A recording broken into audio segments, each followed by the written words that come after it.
Bonjour et bienvenue à toutes et à tous, Olympiennes et Olympiens, j'espère que vous allez tous très bien. Nous nous retrouvons aujourd'hui pour un nouveau point marseillais, celui du 3 février 2024.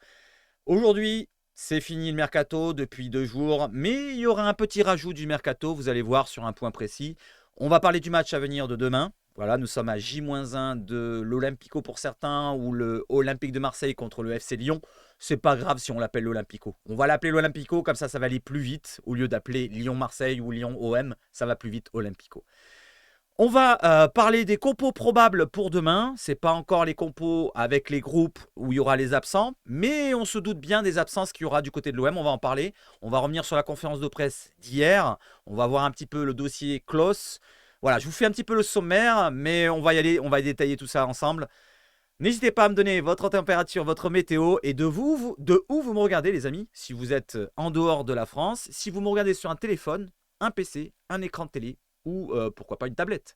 Voilà, les amis, on y va tout de suite. On va sur quoi? Sur l'introduction.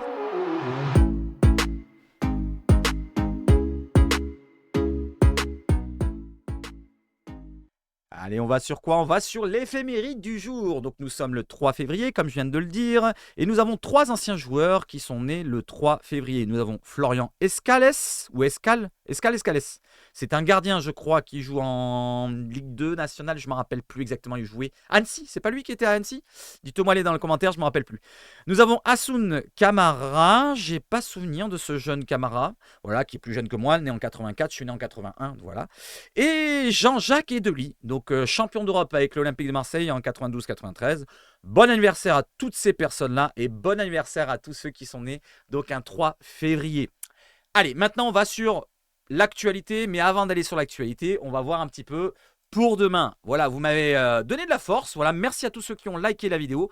N'hésitez pas, pour ceux qui veulent être au rendez-vous demain, qu'on passe le live ensemble concernant l'Olympico et le match Lyon-Marseille. Ça se déroulera à partir de 20h sur la chaîne YouTube. Vous pouvez me retrouver aussi sur Twitch, mais sur la chaîne YouTube, donc demain. Et ce soir, pour ceux qui veulent parler un petit peu du mercato, refaire un petit peu un bilan de ce mercato en détail sur toutes les pistes qui sont parties, qui sont arrivées. On va en parler ce soir à 20h30 sur la chaîne Twitch. Voilà, vous avez le lien dans la description de la vidéo. Voilà, maintenant, mettez un petit like en passant, ça me ferait plaisir. Voilà, vous me mettez un message comme elle m'a fait Crucy. Salut à toi, salut Patrick. Et les autres, ils s'effacent au fur et à mesure du temps parce que quand le live n'est pas encore lancé, les messages s'effacent. Donc, m'en voulez pas, les amis. Je vous souhaite à toutes une bonne journée pour ceux qui m'envoient un message. N'hésitez pas à donner de la force. Et on va maintenant sur l'actualité, les amis. Allez, c'est sur quoi que je voulais parler? D'abord, on va sur le point de la CAN. Allez, un petit point sur la CAN, les amis. Allez, un petit point sur la CAN. Donc nous avons le dernier Marseillais du côté de la CAN et c'est Mbemba qui s'est encore qualifié. Il est encore en course pour gagner cette compétition. Désormais, il se retrouve donc en demi-finale. Il attend de voir contre qui il va tomber. C'est soit le Mali ou soit la Côte d'Ivoire, il me semble. Il joue tout à l'heure, ce soir. Donc normalement, Chancel Mbemba devrait donc jouer cette demi-finale. Il n'est pas blessé. En plus de ça, il a fait un match plutôt bon, puisqu'il a, après avoir concédé un penalty, c'est lui qui fait la première faute dans le match pour encaisser le premier but c'était qui l'équipe en face? La Guinée, je crois. Et bien derrière, il a égalisé sur un superbe but que je vais vous montrer juste après. Donc voilà là mon message, voilà Mbemba, bravo, remporte la coupe et reviens-nous plus fort. Par contre, tu prolongeras s'il te plaît quand tu reviendras. Voilà, donc voilà, je pense qu'il doit prolonger parce que n'oublions pas que Chancel, comme Gigot, comme Verretou, comme Klose, ils sont sous contrat encore pour 1 an et demi. Voilà, j'en ai assez parlé de cela. Voilà, Chancel Mbemba qui est content, qui va aller en demi-finale. Voilà la petite image pour montrer un petit peu que du côté d'ActuFoot Afrique, il nous montre que Chancel Mbemba a marqué quand même 7 buts cette saison. Voilà, comme l'année dernière, il a marqué pas mal de buts. Et là, il en est déjà à 7 buts. Combien il en avait marqué l'année dernière? Je ne sais pas s'il n'avait pas dépassé les 7 ou il était à 6. Je ne me rappelle plus l'année dernière combien il en a mis. Peut-être 10, je ne me rappelle plus. En tout cas, c'est un excellent joueur et je souhaite le conserver le plus longtemps possible. Allez, je vous montre le but, les amis. Vous l'avez là, sans le son, mais c'est pas grave. Regardez au second poteau, contrôle, frappe en lucarne. Bam! Ça va vite, ça va vite. Ça va très très vite pour Chancel Mbemba. N'hésitez pas à vous repasser à l'écran en repassant ma vidéo en arrière.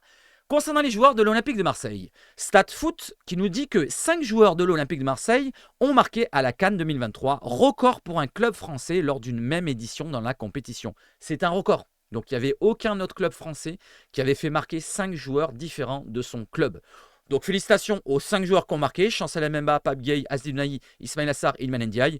On attend maintenant le retour de notre Chancel de Midou Mbemba, en espérant qu'il soit gagnant de la coupe.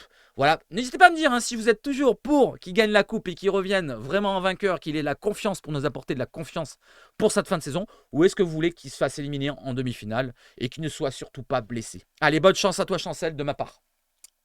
Allez, maintenant, on va terminer sur la CAN pour le planning à venir. Donc, le prochain match pour Chancel Mbemba, ça sera mercredi 7 à 21h pour le demi-finale. Il jouera, comme je l'ai dit, contre le Mali ou la Côte d'Ivoire.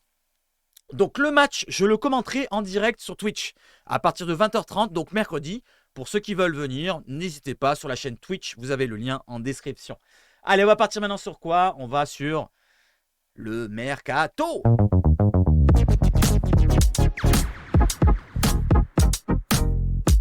Alors le Mercato, il n'y a pas grand-chose, il y a juste le dossier Pape Gueye qui continue.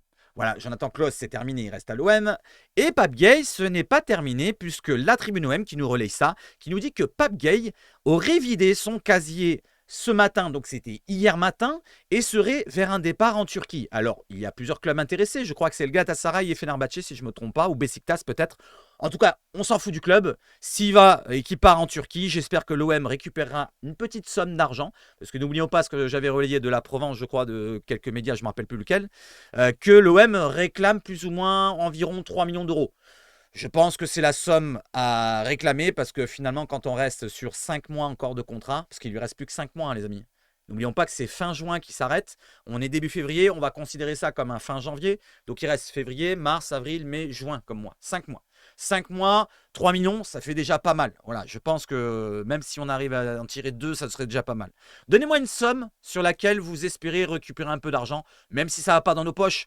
Mais au moins que ça permette de donner un salaire pour un autre joueur, pour pourquoi pas le prolonger, comme Jonathan Klaus. J'aimerais bien qu'il prolonge et que l'année prochaine, il parte par exemple en été pour avoir un transfert plus cher. Allez, pour le Mercato, je crois que j'ai plus grand chose d'autre. Non, on va passer directement sur quoi? Sur l'actu.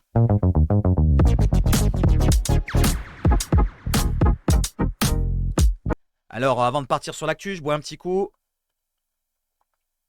Un petit peu de grenadine, ça fait du bien. Alors, est-ce que vous avez vu ça? Je pense que oui, pour ceux qui traînent sur les réseaux sociaux. L'Olympique de Marseille voudrait intégrer la Super League, et ce, malgré les récents démentis de Pablo Longoria.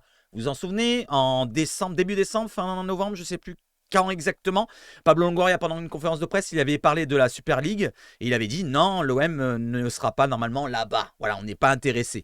Et Joan Laporta, donc l'ancien président de Barcelone, ou le actuel, je ne me rappelle plus, je ne sais plus exactement, Joan Laporta qui nous a annoncé que l'OM était intéressé pour intégrer la Super League au micro de RAC Uno, je ne sais plus comment on dit en espagnol, Uno, c'est ça? Oui, je ne sais plus. En tout cas, voilà, donc une radio espagnole, il a annoncé que l'OM s'intéressait d'intégrer la Super League. Et vous, est-ce que vous êtes pour que l'OM intègre la Super League ou vous êtes contre? Alors la Super League, pour ceux qui ne savent pas ce que ça va remplacer en fait la Champions League. Ça, au lieu de faire une Champions League ou une Coupe d'Europe, l'Olympique de Marseille jouera cette compétition-là qui sera comme un championnat à part de la Ligue 1. Normalement, la Ligue 1, on doit être encore en course. On peut la faire. À moins que la Ligue 1 nous punisse. Ce qui est interdit, je pense. À mon avis, il y aura toujours des batailles judiciaires. Si l'Olympique de Marseille ou d'autres clubs qui sont de la Ligue 1 ou d'un autre championnat sont expulsés de leur championnat, il y aura des batailles juridiques. Pour l'instant, la Super League, ce n'est pas encore un projet qui est ficelé jusqu'au bout. C'est un projet, comme je le dis là. Donc, c'est en projet. Est-ce que ça sera l'année prochaine, je ne sais pas encore quand ça sera. Voilà, donc ceux qui sont plus intéressés d'en parler, on en parlera peut-être ce soir en live. Allez, je continue sur la Super League. Donc, la réponse, elle n'a pas tardé à sortir via la Provence. L'OM dément et reste sur sa position du mois de décembre. C'était au mois de décembre exactement, je n'avais pas lu le truc. Avec cette déclaration de Pablo Longoria. C'était la déclaration du mois de décembre. Alors je vous la lis assez vite. Je ne vais pas m'arrêter avant de finir. La réponse est simple et claire. Une ligue fermée, ce n'est pas le foot. La méritocratie et le résultat doivent te positionner. On fait du football pour cette incertitude, pour avoir un résultat positif, pour arriver à Montpellier, où l'OM avait joué la veille de cette intervention. Donc c'était avant le match contre Montpellier. Avec la calculette et chercher ce que ça donnerait avec des points en plus, des points en moins. On fait du sport pour ça. Je ne vois pas le sens d'une ligue fermée. Cela ne représenterait pas le foot européen. Alors, Là, ce qu'il veut dire, c'est que ce qui vous fait comprendre, c'est qu'apparemment, lui, il pense qu'on va être expulsé de la Ligue 1 parce qu'il parle de Montpellier. Non, non, on continuera notre Ligue 1. Les points, ils continueront en Ligue 1. On pourra calculer encore les points pour se qualifier. Parce qu'il y aura quand même un championnat qui sera calculé dans la Super League. Mais ça, c'est assez compliqué, on en parlera ce soir. Voilà, donc donnez-moi votre avis sur la Super League, ceux qui sont intéressés. Allez, on y va maintenant, on va concerner un petit peu le sportif avant tout, parce que ça me manque le terrain, et on va en parler tout de suite avec Karim Attab qui nous relaie quoi? L'entraînement d'hier, donc les joueurs qui sont de retour de la CAN sur le terrain, Ounahi, Amin Harit, Ilman Ndiaye et Ismail Assar. Ne participe pas à la séance par contre. Kondogbia, qui n'est pas là, qui sera même absent, voilà, c'est à 100% sûr. Verretou, attention Verretou, il a des douleurs musculaires ou je sais plus quoi. On va en parler juste après dans la conférence de presse. Aubameyang, c'est particulier aussi. Et Pape Gueye. Bon, Pape Gueye, on s'y attend qu'il ne jouera pas. Murillo s'entraîne à part. Attention, je pense qu'il va être absent aussi. Klose est bien présent avec son retour par rapport au genou. Et les recrues Mumbagna, Merlin, Garcia et Onana sont là. Voilà le retour pour Karim Attab pour l'entraînement d'hier. Maintenant, on va aller sur quoi? On va aller sur la blessure de Jonathan Klose. Et regardez, quand il est revenu à l'entraînement, il n'a pas arrêté de se toucher le genou. Alors, c'est juste une seule petite vidéo. Voilà, il stylise ce test le genou. Alors, est-ce que c'est pas vraiment une vidéo pour faire un petit peu du cinéma? Voilà, donc ils savaient qu'il était filmé. Et là, RMC, ils ont capté le truc. Ils ont dit, tiens, on va le balancer sur les réseaux sociaux. Voilà, je pense que c'est un petit peu du cinéma. Pas de la part peut-être de Klose, peut-être qu'il a quelque chose, mais plutôt, voilà, voilà, je ne sais pas comment l'expliquer, mais je pense qu'il y a du cinéma. Derrière, 2 scénarios de la Provence. Alors, concernant cette blessure, on va voir un petit peu ce que je vous avais dit. Ça ne parle pas vraiment d'une prolongation, mais ce que je vous avais dit, plus ou moins, est-ce qu'on peut croire à vraiment Klose qui se maintient pour l'Euro, ou est-ce qu'on peut penser que c'est plutôt le club qui essaye de le pousser vers la sortie d'une manière ou d'une autre? Allez, je vous lis ça, il y a 2 scénarios différents. Écoutez bien, c'est la Provence qui nous écrit ça. Soit Klose n'a pas respecté l'institution en ne donnant pas tout pour elle et en sortant sans blessure lors d'un match décisif pour la Ligue des Champions, c'était contre Monaco, puis en n'acceptant pas de partir pour laver l'opprobre. Donc pour vraiment laver l'opprobre, ça veut dire pour respecter un petit peu le club. Le résultat serait une humiliation publique pour le club. Voilà, pour le club, ça serait ça a été une humiliation parce que finalement, il est resté au club. Voilà, donc ça, c'est le côté plutôt Jonathan Klose, il s'est maintenu pour l'Euro. Donc il s'est un petit peu restreint dans les efforts. Derrière, regardez le deuxième, SWAT. SWAT, l'OM a abusé d'une méthode de management vue et revue depuis des années. Dévalorisation, calomnie, c'est-à-dire des mensonges éhontés, c'est-à-dire pour le dévaloriser aux joueurs. Du joueur dans les médias afin d'entacher la réputation de Klose pour le pousser vers la sortie. Avant ce dossier Klose, il y avait plusieurs autres dossiers. Et je vais vous énumérer tous les dossiers qu'il y avait avant Klose. Il y avait eu les kilos en trop de Bamba Dieng. On s'en souvient. Bamba Dieng, pour le pousser vers la sortie, on avait dit, soi-disant, il avait des kilos en trop. Ensuite, il y avait le pourcentage de la masse graisseuse de Matteo Guendouzi. Ça, je m'en souvenais pas, mais finalement, ça m'est revenu maintenant à l'esprit. Les données physiques qui chutent de Sanchez, c'est vrai qu'on avait parlé de ça, et bien d'autres soucis. Voilà, donc on ne va pas les énumérer, mais il y avait beaucoup d'autres choses, comme peut-être les soucis de Camara, qui ne voulait peut-être pas prolonger alors qu'il avait été forcé à signer peut-être dans l'agence, la fameuse agence, je sais pas quoi. Donc, qu'est-ce que vous en pensez de cela? Voilà, qu'il soit poussé vers la sortie, et je vais vous lire la suite. Écoutez bien la fin surtout de cet argument. 2 sources en interne nous racontent à la Provence, Klose n'a pas simulé, mais aurait pu serrer les dents. Donc selon eux, il avait peut-être une petite douleur, mais il aurait pu rester sur le terrain parce que finalement, il n'était pas blessé. Sur sa blessure à Monaco, comme je viens de le dire. Cela n'a pas empêché, écoutez bien cela, cela n'a pas empêché des hauts gradés du club, alors donc de la direction du club, de mettre un coup de pression téléphonique dans la nuit de samedi à dimanche, peu de temps après le match. Donc dans la nuit après le match à Monaco, peut-être vers minuit, 1h du matin, voilà, quand le joueur est rentré chez lui, ils l'ont appelé, ils lui ont mis une pression téléphonique, mais pourquoi ils lui mettent une pression téléphonique juste 1 heure après le match?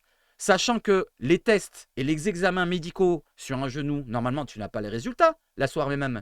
Comment ils sauraient qu'ils simulent? Comment ils sauraient qu'ils simulent vraiment? Voilà, vous voyez ce que je veux dire?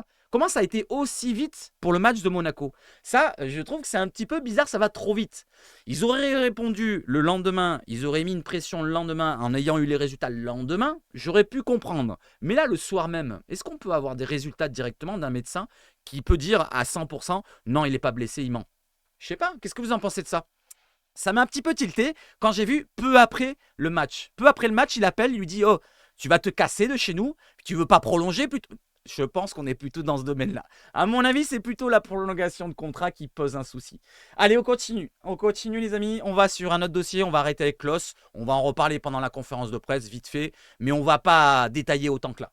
Allez, maintenant, je vais parler de la conférence de presse. Et Léo Balerdi m'a surpris avec son français. Voilà, il nous a répondu en français. Franchement, il commence à plaire de plus en plus, le petit Léo. Voilà, déjà que sur le terrain, il fait une bonne, voire très bonne demi-saison. N'hésitez pas, tiens, donnez-moi la note sur 10 de la demi-saison de Léo Balerdi. Vous l'avez déjà fait peut-être, je ne me rappelle plus, mais donnez une note dans les commentaires. Donc Léo Balerdi a parlé en français tout le long de la conférence de presse. On va voir un petit peu ce qu'il nous a dit et on y va tout de suite, les amis. Allez, je vous lis ça. Pratiquement tout est intéressant. Alors je vous mets tout en couleur comme d'habitude. Et je commence par les joueurs qui sont de retour. On en a parlé tout à l'heure. Donc Harit, Unai, Ndiaye, Sarr, tous sont de retour, étaient déjà présents à l'entraînement, tout comme Klose, qui a été très attentif à l'état de son genou, comme on l'a vu.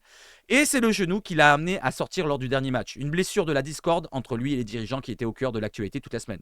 Klose et les joueurs sont de retour. Allez, on continue. De nombreux absents. On fait le point sur les blessures. Avant de revenir sur les blessures et la réponse de Gattuso. Parmi les absents, Pape Gueye est touché au mollet avec sa sélection. Je vous l'avais dit, je crois, dans la semaine.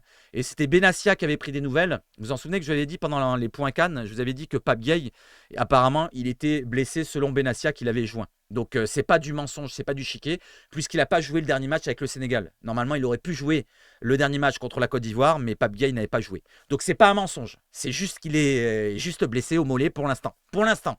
Après, il va avoir une blessure diplomatique pour l'écarter tout doucement et pour qu'il parte parce que finalement, il est sur le départ s'il ne veut pas prolonger. Kondogbia, Verretou, Aubameyang n'étaient pas non plus présents. Le premier est très incertain. Donc, Kondogbia est très incertain, voire absent, je pense. On va le mettre comme absent, Kondogbia. Le deuxième a des soucis musculaires. En parlant de Verretou, je vous ai dit, il a des soucis musculaires depuis quelques temps, récurrents. Et le troisième serait juste rester en salle pour des exercices, en parlant d'Aubameyang. Murillo, lui, s'est entraîné à part. Il souffre encore des adducteurs. Donc, Murillo, next. Les adducteurs, c'est 100% absent. Kondogbia, moi, je pars sur du 90% absent. Je peux être surpris, demain, on aura le groupe et il va être dedans. Verretou, je dirais c'est du 50-50. Et Aubameyang, je pense qu'il sera là. Je pense qu'Aubameyang, il sera là. C'est juste des précautions pour la réathlétisation. Peut-être qu'il était fatigué et peut-être qu'il voulait faire un entraînement plus soft, on va dire. Allez, je continue. La conférence qui commence avec Balerdi qui nous répond. Il nous parle des joueurs qui reviennent de la CAN. Il nous dit que les joueurs marocains et les Sénégalais sont tristes, mais ils sont professionnels. C'est à nous de les aider. Léo Balerdi nous répond en français. Et de leur faire penser qu'à Lyon. Il aurait dû rajouter qu'à Lyon, parce que là, il faut penser qu'à Lyon. Voilà, on s'en fout maintenant, la CAN, c'est terminé. Je suis désolé, ils sont éliminés. Ben, maintenant, next, tu passes à autre chose. Voilà, ça fait quand même 3 jours. Next, tu passes à Lyon maintenant. Voilà, tu es payé par l'OM, tu penses à l'OM. Je suis désolé, mais il faut être dur, il faut être sévère comme ça. Si on est sévère avec Klose, parce que s'il manque un jour qu'il est un petit peu sur la retenue, et ben les autres c'est pareil. Voilà, c'est pas parce qu'ils jouent en sélection. Je suis désolé, mais c'est comme ça, c'est la même chose. Klose va aller à l'Euro, les autres ils ont joué la CAN, c'est fini la CAN. Maintenant tu reviens, t'es à l'OM. Je suis désolé, c'est comme ça et pas autrement. Sur l'histoire de Klose. Donc c'est Balerdi qui nous parle de l'histoire de Klose et il va nous répondre à côté. Regardez, écoutez, j'ai lu ça sur internet, j'ai été sur Google, mais Jonathan, il s'entraîne bien. Je ne suis pas forcément au courant de ça, ce n'est pas à moi de parler de cette histoire. Donc il a botté en touche, il a raison, c'est pas à lui de parler de cette histoire. Voilà, donc il a un petit peu plus détaillé les choses, mais on va rester sur cela. Un match bascule face à Lyon, c'est une question. Oui, ce match, il faut le gagner, c'est l'Olympico. Pour les supporters, c'est un match différent, c'est notre envie de le gagner. Voilà, donc je pense. Après, il y a la suite, j'ai oublié de le mettre. Je pense qu'on le mérite le plus. Je sais les efforts qu'on fait. Personne ne triche. Il a tenu à le souligner. Il n'y a personne qui triche. On mérite ça et on va le chercher. On sait que pour nous, à l'extérieur, c'est un peu plus difficile. C'est vrai que cette année, à l'extérieur, on n'a gagné qu'une seule fois en Ligue 1. Souvenez-vous-en, on n'a gagné qu'une seule fois. Et je vous demande où c'est. Moi, je le sais. Allez, c'est à Lorient, je crois. Le 4-2, c'est ça. Mais 4-2 ou 4-3 ? Mais on y va pour inverser cette tendance. Donc à l'OM, au Vélodrome, pardon, on est invincible. Par contre, à l'extérieur, on n'a gagné qu'une seule fois. Voilà. Allez, on continue. On continue sur les rumeurs de départ à l'Atlético. À l'Atlético, parce que l'Atlético, il s'est intéressé, on s'en souvient dans cette période de mercato, à Balerdi. Et il nous répond, attention, parce que la façon dont il a répondu, Balerdi, j'ai trouvé qu'il était un petit peu à penser à d'autres clubs. Alors, je vais vous expliquer comment. Oui, j'en ai entendu parler et j'ai demandé à mon agent si c'était vrai. Et la façon dont il a dit c'était vrai, on dirait qu'il était un petit peu, pas excité, mais vous voyez, il y avait un petit peu lueur d'espoir qu'il soit intéressé d'aller à l'Atlético Madrid. Peut-être pas tout de suite cet hiver, mais Je pense que cet été, à mon avis, on va entendre parler d'un départ de Balerdi. Il y avait quelque chose, mais je veux rester ici et focus pour le moment. Regardez bien le pour le moment. Je vous l'ai mis en rose, c'est pour ça que je l'ai mis important. Pour le moment, je reste focus, même s'il y a eu des approches. Je suis heureux et 100% ici. Voilà, donc je pense que Balerdi, cet été, je mets ma main à couper et autre chose si vous voulez, qui sera sur le départ ou au moins dans les discussions du mercato pour un départ. Voilà, s'il ne prolonge pas, parce qu'il faut qu'il prolonge aussi, voilà, parce que lui, il va arriver à 2 années de la fin de son contrat cet été, donc il faudra aussi penser à la prolongation pour Léo Balerdi. On continue. Et donnez-moi votre avis. Est-ce que vous pensez que Balerdi, cet été, il partira? Moi, je pense qu'il partira. Je suis sur du 60-40. Allez, je vais être un peu plus dans le 60 que le départ et 40, il reste. Objectif, Ligue des Champions.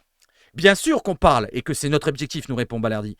On est à la moitié de la saison et c'est toujours possible. On ne vise pas le nul, on en a déjà beaucoup assez fait et ça fait beaucoup de points qu'on perd. On doit être concentré et gagner ce match, nous dit Léo. Voilà, il a tout à fait raison. On a assez perdu de points. Maintenant, on y va. Il faut faire une série et on commence par Lyon, les amis. Allez, on continue. Sur le match de Lyon, bien sûr que nos supporters vont nous manquer, donc il n'y aura pas les supporters, vous savez, avec l'interdiction venue du ministère de l'Intérieur, j'en ai parlé dans les précédentes vidéos, pour ceux qui ne le savent pas. Voilà, je fais comme un scénario, moi. Mes vidéos, c'est comme un scénario. Pour ceux qui ne me suivent pas depuis le début, parfois, vous allez peut-être avoir une information que je ne vais pas relayer dans le passé, parce que finalement, j'en ai parlé 2 jours avant. Si vous voulez être intéressé de tout ce que je dis, tout ce que je fais dans le passé, regardez une semaine avant, comme ça vous êtes au courant de tout. Et mettez des likes, des abonnements, des ici, des là. Voilà, ça fait toujours plaisir. Bien sûr que nos supporters vont nous manquer, mais aussi j'aime bien aller là-bas et gagner ce type de match. Voilà, donc force aux supporters qui ne peuvent pas se déplacer. Je pense qu'il y aura quand même des Marseillais, parce qu'il y a toujours des Marseillais dans tous les stades de France et d'Europe et du monde. Le point sur les absents. Ah, là c'est Gattuso. On passe à Gattuso, les amis. Allez, on passe au concret. C'est plus important de parler du coach plutôt que du joueur, même s'il nous a dit des choses importantes, comme son départ, pourquoi pas, cet été à Balerdi. Le point sur les absents. Gay est arrêté, donc on en a parlé tout à l'heure, il y a eu une blessure avec la sélection. Murillo a fait un travail personnalisé, donc à mon avis, next, c'est les adducteurs, c'est fini. Petit pépin pour Aubameyang et Verretou et Klose s'est entraîné pour la première fois avec le groupe pour la première fois. Donc, comme on l'a dit tout à l'heure, je vous ai précisé la chose, je ne vais pas continuer sur ce point-là et je continue derrière.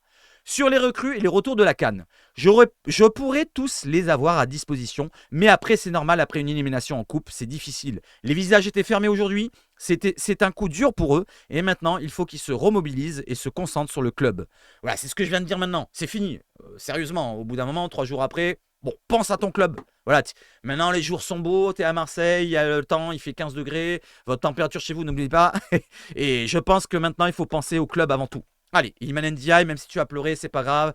Asdounaï, même si tu as pleuré, c'est pas grave. Je sais plus s'il a pleuré. Mais en tout cas, c'est pas grave. Allez, c'est la vie, c'est comme ça. Sur Faris Moumbagna, c'est un joueur très fort physiquement, nous dit Gattuso, mais il faut qu'il perde un peu de poids. Il va beaucoup nous aider. Alors attention, parce que là, c'est parti un petit peu en sucette dans les réseaux sociaux. Il faut qu'il perde un peu de poids. Tout le monde a commencé à le traiter de gros. Non, il n'est pas gros, il est juste imposant, c'est un joueur très physique, il a un physique particulier et quand on le voit sur le terrain, c'est pas qu'il est emprunté, mais il est rapide, c'est juste que ce qu'il a expliqué plus ou moins Gattuso, c'est ce qu'il veut dire, c'est que s'il perd un tout petit peu de poids, il s'affine, peut-être que dans l'accélération, dans les prises de vitesse ici et là, dans les déplacements, il sera peut-être plus vif. C'est ce qu'il voulait expliquer plutôt Gattuso. Il n'a pas dit ça dans le côté mal, non, c'est juste pour peut-être qu'il s'améliore, qu'il sera encore meilleur. Voilà, c'est vraiment, faut pas le prendre comme s'il était gros, qu'il mangeait au McDo, que c'est le nouveau Gignac de l'OM. Voilà. En plus, je vois les critiques sur son nom, le Moumbagna, ça commence à me gonfler. Ça me fait rire un petit peu, mais ça va être gonflant pour lui. Il faudrait arrêter sur ce truc-là. Sur l'affaire Klose. Alors, Gattuso nous répond sur Klose. Je ne vais pas détailler non plus. C'est très simple. Je crois à la bonne foi du joueur. C'est ce qu'il avait dit après le match. J'ai beaucoup parlé avec Jonathan depuis que je suis arrivé. Il sait ce que je pense de lui. On a beaucoup parlé. Ce qui est important, c'est qu'on soit exigeant avec nous-mêmes. Au final, il est resté et il est là avec nous. Il faut se concentrer sur le futur. S'il mérite de jouer, il jouera. Je sais qu'il a le niveau pour le faire et ne remet pas en cause le professionnalisme de mes joueurs. Il sait ce que j'attends de lui. Voilà, donc peut-être qu'il y a une vraie discussion entre deux. Ça serait bien que ça soit en privé, que personne relaie ça comme Longoria ou d'autres trompettes. Donc, ça serait bien que ça reste entre deux et que Jonathan Klose réponde présent sur le terrain. Maintenant, c'est à lui de jouer. C'est plus les histoires en extra sportives et tout bordel. C'est maintenant sur le terrain que ça va se jouer avec Jonathan Klaus, qu'il arrête un petit peu ce cinéma, si c'est du cinéma, et qui nous montre un petit peu sa valeur parce qu'on le sait qu'il a de la qualité. On le sait que c'est notre meilleur latéral droit, parce qu'on en a que 2 finalement, mais c'est même un des meilleurs latéral droits français, voire peut-être d'Europe. Et oui, avec tous les stats qu'il nous amène, au moins offensivement, il est important pour le club. Il est important, il est important. Allez, je continue. Pour le club, pour l'équipe surtout. Sur le mercato, ce n'est pas le moment de faire un bilan. Il faudra voir à la fin de la saison. Il y a des joueurs qui seront exclus de la liste de l'Europa League. On travaille et on verra en fin de saison. Alors, c'est ce que je vous avais dit la dernière fois dans la vidéo d'il y a 2-3 jours, je crois. Pour ceux qui ne savent pas ce que je viens de dire. Les joueurs qui vont être exclus de la Ligue Europa, parce que en fait, on a 23 joueurs ou 25 joueurs enregistrés, je crois. 25, je crois, enregistrés. Et derrière, on a le choix d'en remettre 3 de plus par rapport à la première liste. C'est-à-dire que là, on a recruté 5 joueurs, en comptant Enrique qui est revenu. Donc Enrique, Onana, Mumbagna, Garcia et Merlin. Voilà, les 5 joueurs qu'on a recrutés. Et sur ces 5 joueurs, il faudra faire le choix d'en éliminer 2. D'en éliminer 2 au moins. Ou alors 2 autres qu'on éliminera plus tard, de l'ancienne liste. Mais dans ces 5-là, voilà, je vous ai demandé de faire votre choix la dernière fois. Refaites-moi vos choix, les amis, dans les commentaires pour les 5 joueurs. Mettez-moi en 3. Parce que la dernière fois, il n'y en avait que 3 ou 4 qui ont répondu. Je veux les 3 joueurs que vous choisissez pour l'Europa League. Parce que c'est bientôt l'Europa League. Hein. On va bientôt jouer. Hein. Le 15 et le 22. Ça va arriver vite dans 2 semaines. Allez, je continue. On revient sur l'affaire Klaus. Oh, c'est pénible. Ce n'est pas une question de professionnalisme, nous dit Gattuso, c'est plus l'exigence qu'on doit avoir envers nous-mêmes, les supporters, le club. Je ne peux pas dire qu'il y a un manque d'engagement de mes joueurs. Si je le voyais, je serais intransigeant là-dessus. Parfois, cela arrive qu'il y ait un joueur qui s'entraîne moins bien un jour, mais ça ne remet pas en cause le professionnalisme de mes joueurs. Alors moi, je pense que c'est, comme je vous le dis là, ce qu'il dit là, il n'a pas l'impression de vraiment taper sur les joueurs, et j'ai l'impression que c'est peut-être dans le domaine de ce que je dis là, hein.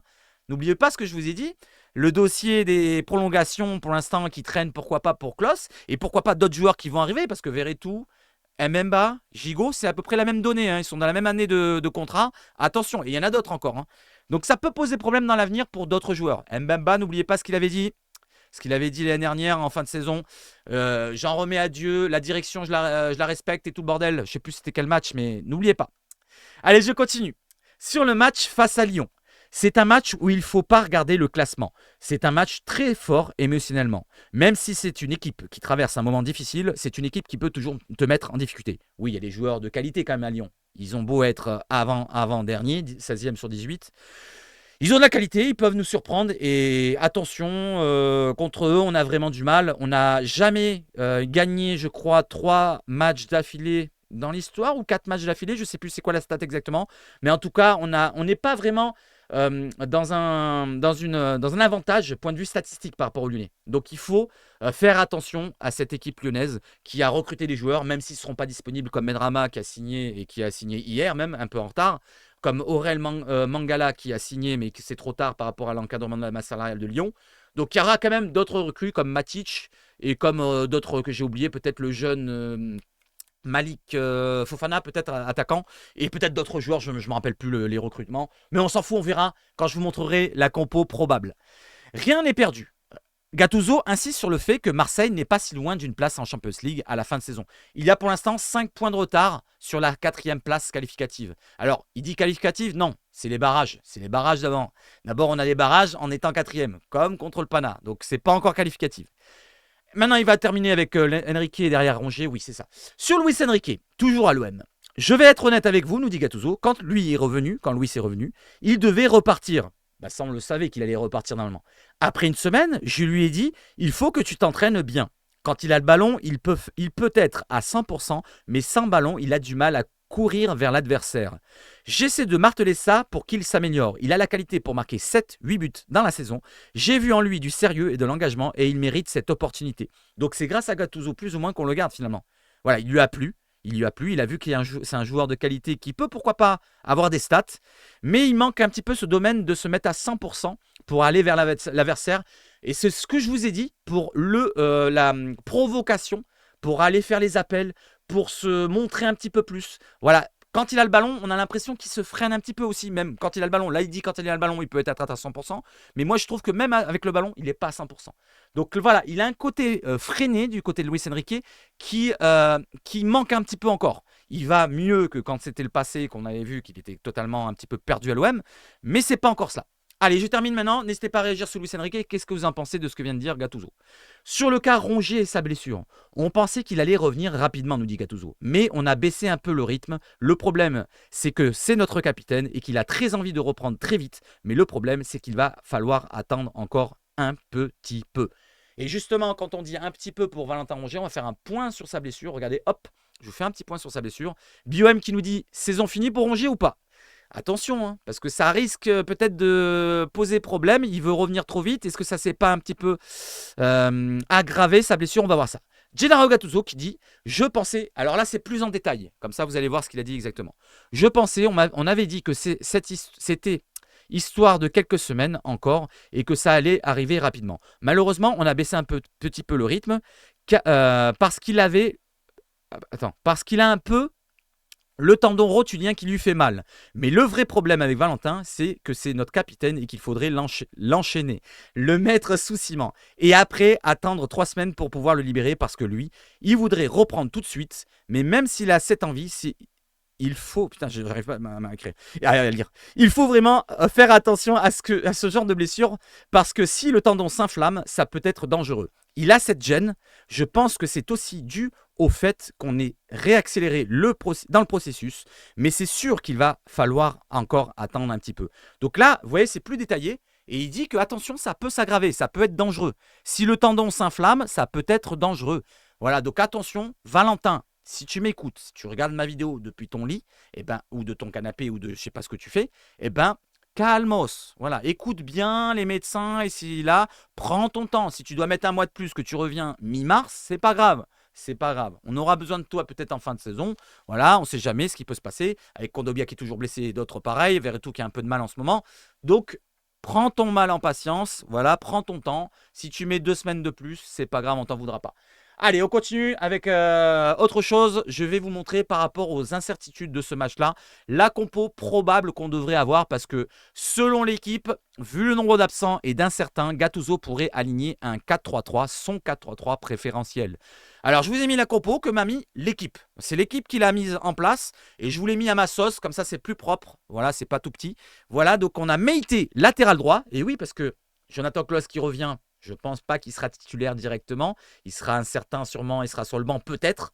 Murillo, il est absent. Voilà, aux adducteurs, c'est fini. Donc, on n'a pas de latéral droit de métier. Donc, peut-être Meïté à droite. C'est ce qui nous met l'équipe. Ensuite, il y a le retour de Gigot, Balerdi dans l'axe, qui est le plus fort en ce moment. Donc, ça sera Gigot, Balerdi pour l'axe. Quentin Merlin ou Ulysse Garcia à gauche, pourquoi pas, je ne sais pas lequel. Derrière, Onana devant la défense. Kondogbia est incertain, plus qu'incertain. Voilà, pour l'instant. Ensuite, on a... Pour les titulaires, c'est ceux qui sont en blanc. Hein. Harit et Unai qui sont fortement pressentis pour être titulaires parce qu'eux, ils n'ont aucune gêne. Et Verretou, je l'ai mis sur les 2 postes comme ils nous ont mis l'équipe parce que c'est le seul qui peut jouer à ces postes-là pour l'instant en tant que remplaçant. Et oui, parce que les autres ne sont pas là. Hein. On a Pape Gueye qui n'est pas là. On a Rongier qui n'est pas là. On a le jeune Bilal Nadir qui n'est pas là. On a... j'ai dit Pape Gueye? Je ne sais plus. Bon, Pape Gueye qui n'est pas là. Et Kondogbia, j'ai dit, bon, on s'en fout. Voilà. Vous voyez, il y a tous les milieux qui ne sont pas là. Donc, il faudra faire avec peut-être Amin Harit, Aziz Unai et Onana pour le milieu et peut-être Verretou qui sera absent. Voilà, donc c'est vraiment avec les incertitudes. De l'attaque, nous avons Aubameyang qui sera normalement titulaire. On va laisser le temps à Moumbagna selon l'équipe. Henrique à gauche, c'est son poste préférentiel. Peut-être qu'il fera un bon match, je l'espère. Et Ismaïla Sarr, c'est normalement un ailier de base.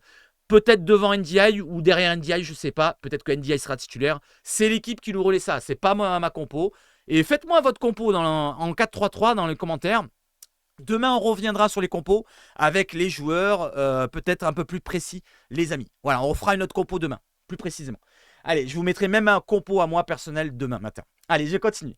Avec concernant les remplacements, justement. Les remplacements pendant cette saison de tous les clubs de Ligue 1. Et vous voyez que l'OM est avant-dernière avec Monaco, égalité avec 3,7 remplacements par match en 90 minutes. Lens est premier, ils ont fait toujours 5 remplacements. Le Havre 4,9, voilà, vous descendez. Et nous, on est tout en bas. Alors, est-ce que ça, c'est à mettre en faute à Gattuso? Voilà, donnez-moi votre avis sur ça. Est-ce que c'est à mettre en faute Gattuso qui ne fait pas tous les changements avec tout ce qu'il a sur le banc? Ou est-ce que c'est plutôt la qualité de ce qu'on avait sur le banc? Parce que récemment, si on regarde bien en janvier, regardez ce qu'il avait sur le banc. Hein. Il avait que des jeunes. Hein. il n'avait pas confiance aux jeunes. Hein. N'oubliez pas ce qu'il avait dit en conférence de presse. Les joueurs, les jeunes, machin et tout. Il a fustigé plus ou moins que voilà qu'ils avaient peut-être pas 90 minutes dans les jambes. Alors c'était pas en conférence de presse, je crois que c'était dans un média, je sais plus lequel. Mais en tout cas, voilà. Donc les amis, qu'est-ce que vous en pensez de cette stat-là que je vous ai sortie de l'Opta? Et c'est l'équipe qui nous l'avait relayé, mais je l'ai sorti de l'Opta. Allez, je continue derrière avec d'autres stats et celle du match qui nous concerne, donc le match de demain. On va revenir sur d'autres stats demain et se concentrer sur le match précisément. Alors, je vous sors des stats. L'OM a gagné 3 des derniers matchs de Ligue 1 contre Lyon. Donc tout à l'heure, j'ai dit 3, ben voilà, c'est la stat. 3 matchs contre Lyon. Donc le dernier en date et les avant-derniers. Et puis voilà, vous les voyez. 2. Lyon a encaissé plus de 2 buts lors de ses 2 derniers matchs de Ligue 1 Uber Eats. Le Havre 3-1 et Rennes 2-3. Ok. 3. L'OM reste sur 3 matchs nuls en Ligue 1 Uber Eats 2023-2024. Ah oui, on reste sur 3 matchs nuls, c'est vrai. J'ai pas fait attention. Et ouais, 2 fois 1-1 contre Montpellier-Strasbourg et 2-2 contre Monaco. C'est vrai. C'est vrai, c'est vrai. 11. Lyon est la deuxième équipe après Lorient avec 13 buts à avoir encaissé le plus de buts dans la première demi-heure en Ligue 1. Uber Eats, 11 buts. Dans la première demi-heure, c'est énorme. En une les premières demi-heures, il faudra marquer là. Il faudra marquer. D'ailleurs, voilà, donc on est plutôt bien en première mi-temps. Il faudra marquer absolument le premier but, voire 2 buts, voire 3 buts. Comme ça, on est bien. Allez, 16. L'OM a marqué 16 buts dans la première demi-heure.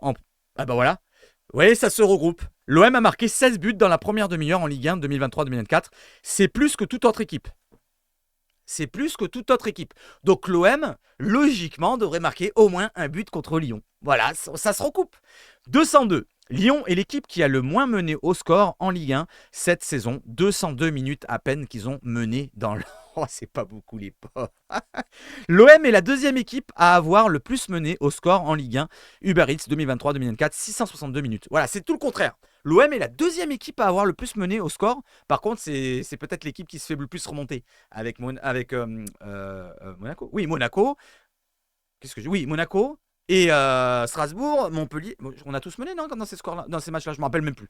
Allez, je continue, les stats sont terminés. Oui, les stats sont terminés. On y va sur quoi maintenant? On va sur des informations. Allez, les informations pratiques pour vous. Alors, vous avez le match de Gambardella ce week-end en forte... voilà, vous avez une forte affluence pour ce match-là à l'OM Campus. Donc, le match se déroulera à l'OM Campus ce dimanche à 14h30 et des conditions d'accès au stade seront mises en place. Dimanche 4 février à 14h30, l'OM accueille le Paris SG à l'OM Campus en 16e de finale de la Coupe Gambardella. Aucune billetterie n'aura lieu le jour du match au stade. L'accès au stade se fera uniquement sur invitation. Il est fortement recommandé que seules les personnes détentrices d'une invitation se présentent au stade. Voilà, pour ceux qui l'ont déjà, eh ben allez-y. C'était pour préciser la chose. Allez, je continue avec le week-end des autres équipes. National 3, U19, U19 féminine, U15, pardon, U15 féminine et U14. Voilà, n'hésitez pas à regarder le planning, faites pause et j'enchaîne derrière. Bonne chance à toutes et à tous. Allez, maintenant, une petite information donc, qui nous sort de la Provence et ça concerne la sécurité. Donc, licencié en janvier 2021, Thierry Aldebert, l'ancien directeur général adjoint en charge des opérations du club et de la sécurité, a gagné son procès contre l'Olympique de Marseille devant le Conseil des prud'hommes qui condamne le club à lui le réintégrer sous 15 jours. Donc, ils doivent le réembaucher, l'OM, et à lui verser 34 mois de salaire arriéré depuis la date de son éviction en mars 2021, ainsi que des dommages et intérêts pour licenciement brutal et vexatoire selon la Provence. Alors ça concerne en fait la révolution des cyprès. Voilà, ça concerne cette révolution des cyprès. Alors est-ce qu'il avait été mis en cause dans le fait peut-être qu'il a laissé passer des personnes, peut-être qu'il a donné un enseignement à quelqu'un, peut-être, je ne sais pas ce qui s'est passé, mais en tout cas, ça concerne ce domaine-là. Voilà, donc n'hésitez pas à réagir à ce dossier-là. Donc 34 mois de salaire, ça fait énorme quand même. Ça va faire plus de 50 000 balles, c'est sûr, entre 50 et 100 000 balles. Allez, on continue avec l'actu, la Provence OM qui nous met son hebdo, le 1899 hebdo qui sort aujourd'hui en kiosque. Pour ceux qui sont abonnés, n'hésitez pas à réagir. Pareil, ça sera le cercle des buteurs disparus. Ça concerne tous les buteurs de l'ère McCourt, si je ne me trompe pas. Voilà, on enchaîne derrière. Avec quoi? Avec la FIFA qui prépare une énorme révolution sur le mercato. Et on va aller voir ça tout de suite, mais pas tout de suite parce que je me suis trompé, c'est pas grave.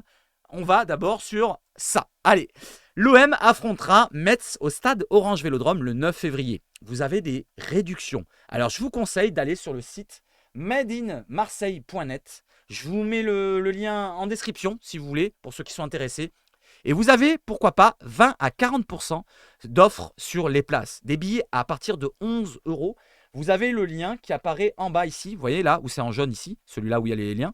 Et vous allez, pourquoi pas, avoir ces offres-là. Pour OM Metz, l'ensemble des places encore disponibles sont proposées à des prix réduits de moins 20% à moins 40% des 11 euros. Cette offre à durée limitée prendra fin lundi 5 février à 14 h. Donc ceux qui sont aptes à aller du côté de OM Metz, voilà, qui peuvent aller du côté de OM Metz au Vélodrome, donc le vendredi 9, je crois que c'est ça, vendredi 9 prochain à 21 h, n'hésitez pas à y aller et à cliquer sur ce lien. Je vous mettrai le lien en description du site, les amis, madeinmarseille.net. Je vous mettrai le lien de ce petit article.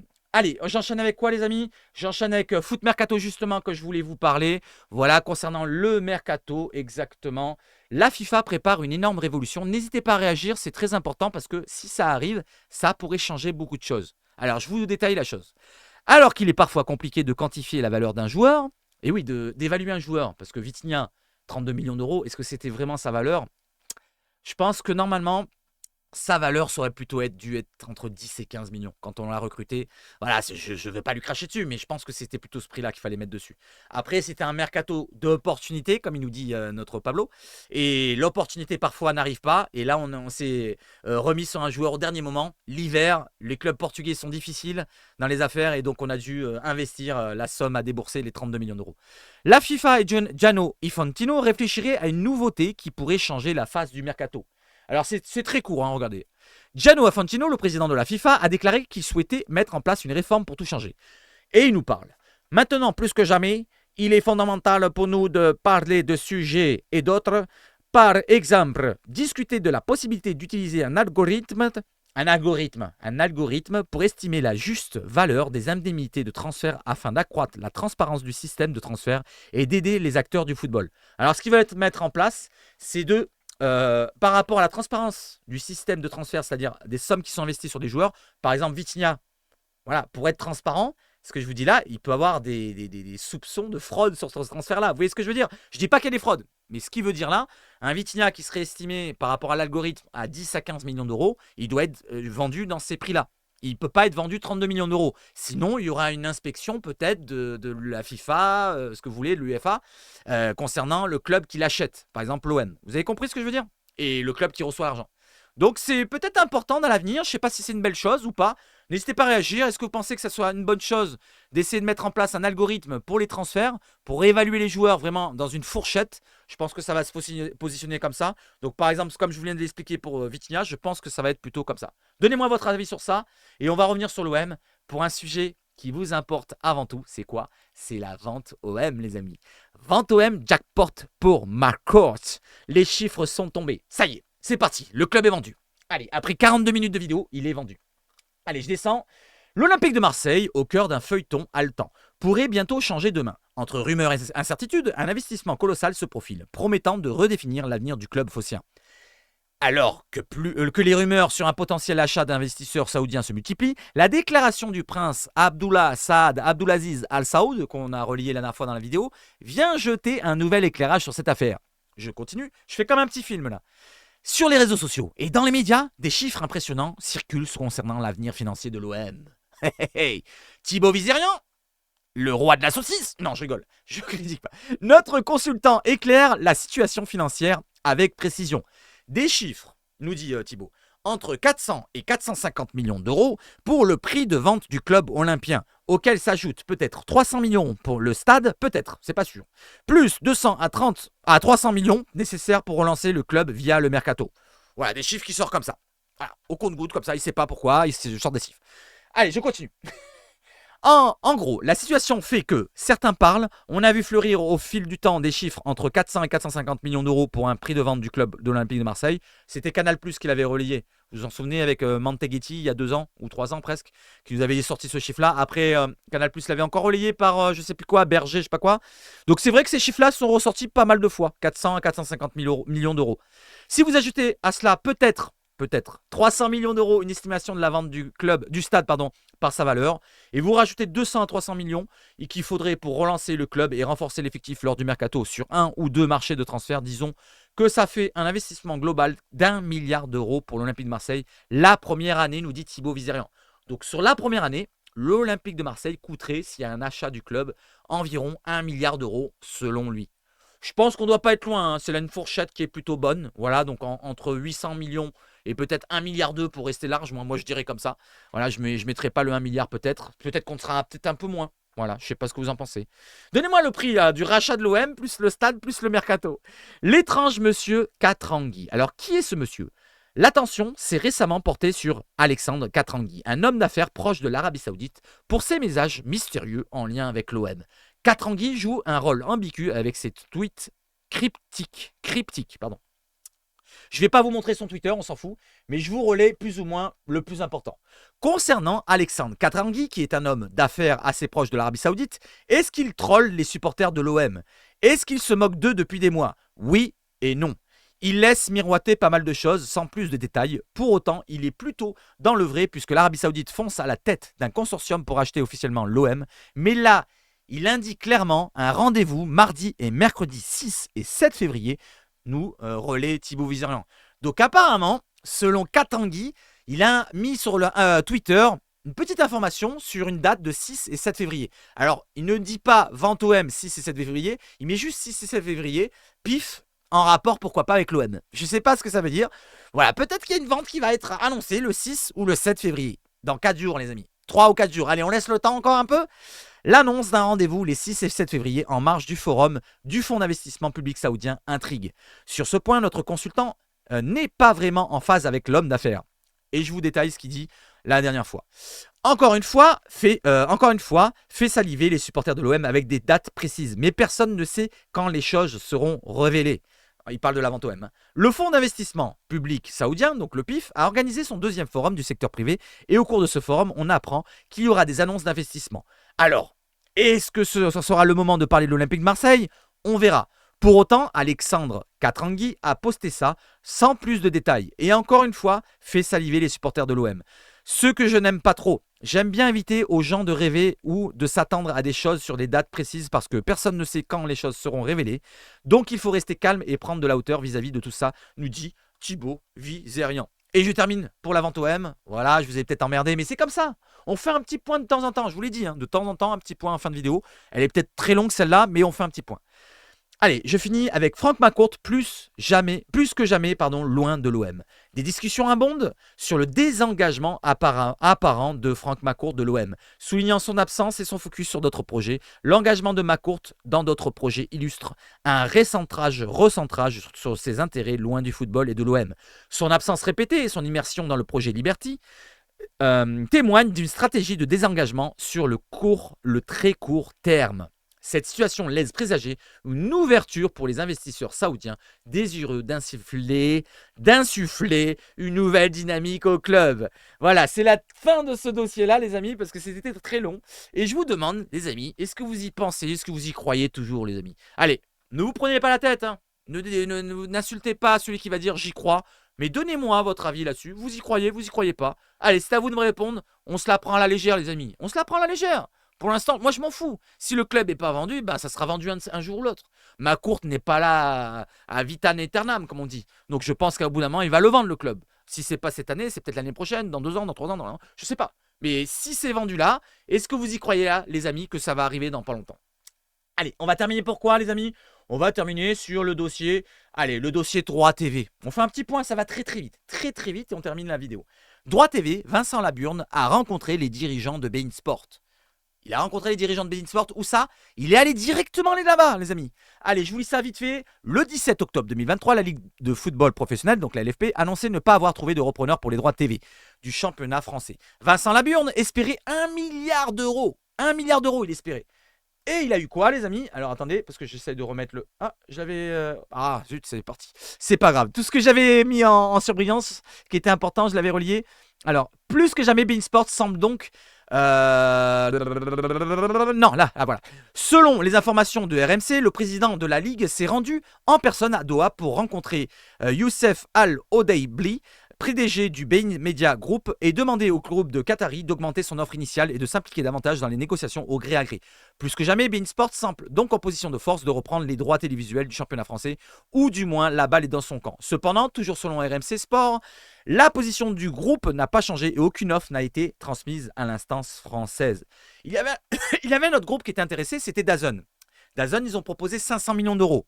Je crois que c'est l'équipe qui l'a relayé. 500 millions d'euros pour tous les matchs, les 9 matchs.